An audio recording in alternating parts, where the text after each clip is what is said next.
సత్యం గారు, నా ఫ్యూచర్ తెలుసుకుంటే నా మీద నాకే జాలేస్తుంది.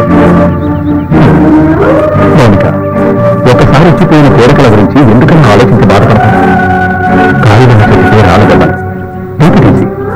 నీకోసం అనుకున్న లక్ష్యం చేరుతానని నమ్మకం లేదు. కన్న తల్లి చిన్నప్పుడే దూరమైంది. నాన్న మాటల్ని కాదు నచ్చినందుకు నాకు తగిన శాస్త్రే జరిగింది. మనోజ్ లాంటి ఒక థియేటర్ ఉన్నాడని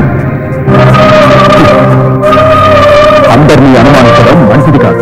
హీరోయిన్ అవుదామన్న కసితో ఆ మనోజ్ ని భరించాను. సర్వస్వం కోల్పోయాను.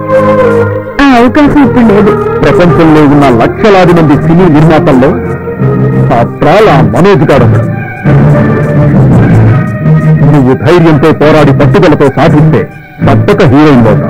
పతనమైన నేను చివరికి ఏ నదిని చేరాల్సి వస్తుందో అర్థం కావట్లేదు.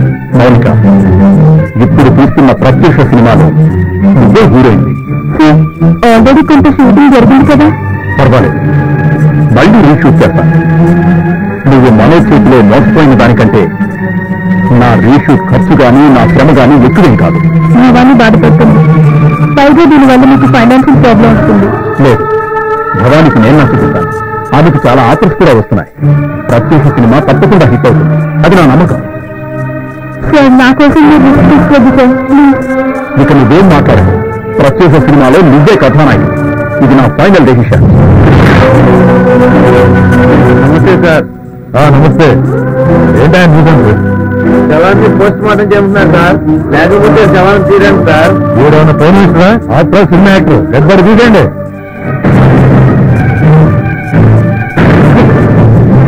ఒక వర్ధమానకి న్యాయం చెయ్యమని అందరూ పోరాటం చేస్తుంటే అప్పుడు యూసీసీ మాట్లాడతామా? మంత్రి గారికి చెప్పి ప్రదేశ్ నష్టపరం ఎత్తిస్తారు. మరి తీసేయండి. ఈ మంత్రుల కొడుకులు, జడ్జీల కొడుకులు, ఎస్పీల కొడుకులు కలిస్తేనే అయితే ముఖ్యమంత్రి చెప్పి ఆ కుటుంబానికి నష్టపరిహారం ఇప్పిస్తాను. రాముకు వెన్ను పోటు పొడిచి, ప్రజలకు తల్లి పోటు పొడిచి, చిన్న పోటులాగి రాష్ట్రాన్ని పరిపాలిస్తున్నా ఈ ముఖ్యమంత్రి న్యాయం చేస్తారన్న నమ్మకం మాకు. చాలా బాగా చేస్తాం మౌనిక. Thank you sir. మీకు మంచి భవిష్యత్తు ఉంది. Congrats Mounika. Thank you sir. ఆ మనోజ్ మనం మోసం చేసి మీరు నాకు లైఫ్ ఇచ్చారు. మీకు జన్మంతా రుణపడంటాను. ఈ అమ్మాయి డెడ్ బాడీ క్యారెక్టర్ చేసింది, వెంటనే దిష్టి తీయండి.